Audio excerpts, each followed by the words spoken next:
ನಮಸ್ಕಾರ ಸ್ನೇಹಿತರೆ, ನಾಳೆ ಜೂನ್ 19 ಶುಕ್ರವಾರ, ನಾಳೆಯಿಂದ 66 ವರ್ಷ ಈ 8 ರಾಶಿಯವರಿಗೆ ರಾಜರಂತೆ ಜೀವನ ಅತಿ ಬೇಗನೆ ಸಿರಿವಂತರಾಗ್ತಾರೆ. ಲಕ್ಷ್ಮೀ ದೇವಿಯ ಕೃಪಾಶೀರ್ವಾದ ನಿಮ್ಮ ಮೇಲೆ ಇರಲಿದೆ.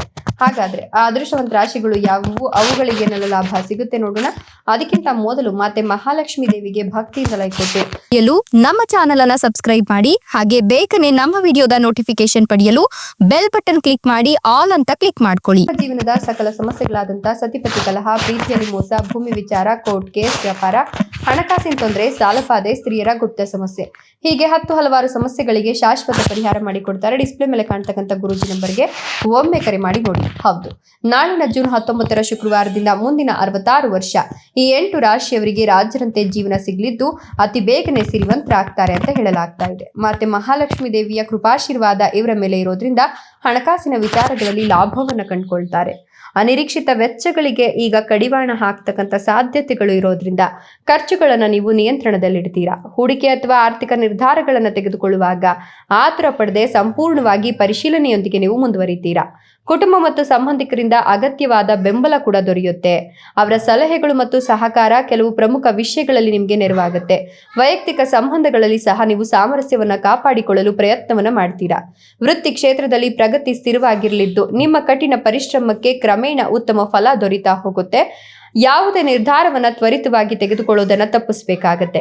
ಶಾಂತ ಮನಸ್ಸಿನಿಂದ ಕಾರ್ಯನಿರ್ವಹಿಸಿದ್ರೆ ಉತ್ತಮ ಫಲಿತಾಂಶಗಳನ್ನು ಪಡೆಯುವ ಸಾಧ್ಯತೆ ಕೂಡ ದಟ್ಟವಾಗಿದೆ. ವೃತ್ತಿ ಮತ್ತು ವ್ಯವಹಾರ ಕ್ಷೇತ್ರಗಳಲ್ಲಿ ಪ್ರಗತಿ ಪಡೆಯುವ ಸಾಧ್ಯತೆ ಇದೆ. ಯೋಜಿತ ಹಾಗೂ ವ್ಯವಸ್ಥಿತ ರೀತಿಯಲ್ಲಿ ಕಾರ್ಯನಿರ್ವಹಿಸಿದ್ರೆ ಉತ್ತಮ ಫಲಿತಾಂಶಗಳನ್ನು ಸಾಧಿಸ್ತೀರಾ. ನಿಮ್ಮ ಪರಿಶ್ರಮ ಮತ್ತು ಸಮಯೋಚಿತ ನಿರ್ಧಾರಗಳು ಯಶಸ್ಸಿನತ್ತ ನಿಮ್ಮನ್ನ ಕೊಂಡೊಯ್ಯುತ್ತೆ. ಉದ್ಯೋಗ ಮತ್ತು ವ್ಯವಹಾರದಲ್ಲಿ ಹೊಸ ಅವಕಾಶಗಳು ಎದುರಾಗುತ್ತೆ.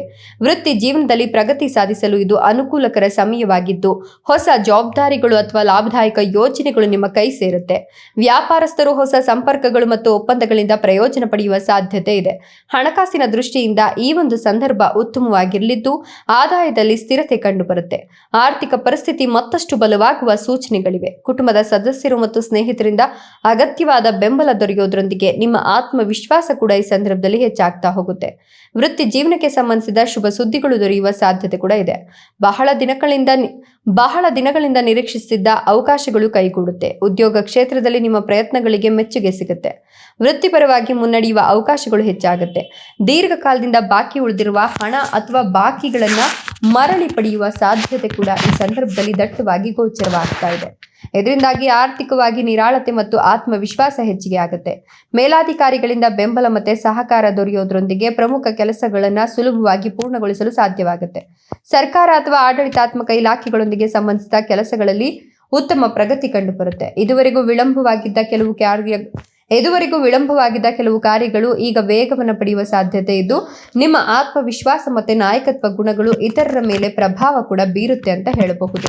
ಈ ಒಂದು ಸಂದರ್ಭದಲ್ಲಿ ಮದುವೆಯಾಗಿ ಬಹಳಷ್ಟು ವರ್ಷಗಳು ಕಳೆದಿರ್ತಕ್ಕಂಥ ದಂಪತಿಗಳಿಗೆ ಈಗ ಮಗುವಿನ ಆಗಮನ ನಗು ತರುತ್ತೆ. ವ್ಯಾಪಾರಸ್ಥರು ಮತ್ತೆ ವ್ಯವಹಾರಸ್ಥರು ಅವಕಾಶಗಳನ್ನ, ಲಾಭದಾಯಕ ಒಪ್ಪಂದಗಳನ್ನ ಈ ಸಂದರ್ಭದಲ್ಲಿ ಕಂಡುಕೊಳ್ತಾರೆ. ಇಷ್ಟೆಲ್ಲ ಲಾಭ ಮತ್ತು ಅದೃಷ್ಟವನ್ನು ಪಡೆದಿರ್ತಕ್ಕಂಥ ಆ ಅದೃಷ್ಟವಂತ ರಾಶಿಗಳು ಯಾವುವು ಅಂತ ನೋಡೋದಾದ್ರೆ ಕಟಕ ರಾಶಿ, ಕುಂಭ ರಾಶಿ, ತುಲಾ ರಾಶಿ, ಮಿಥುನ ರಾಶಿ, ವೃಶ್ಚಿಕ ರಾಶಿ, ಮೇಷ ರಾಶಿ, ಧನು ರಾಶಿ, ಕೊನೆಯದಾಗಿ ವೃಷಭ ರಾಶಿ. ಇವುಗಳಲ್ಲಿ ನಿಮ್ಮ ರಾಶಿ ಇದ್ದರೂ ಇಲ್ಲದಿದ್ದರೂ ಭಕ್ತಿಯಿಂದ ಓಂ ನಮೋ ಮಾತೆ ಮಹಾಲಕ್ಷ್ಮೀ ದೇವಿಗೆ ಅಂತ ಕಮೆಂಟ್ ಮಾಡಿ. ಧನ್ಯವಾದಗಳು.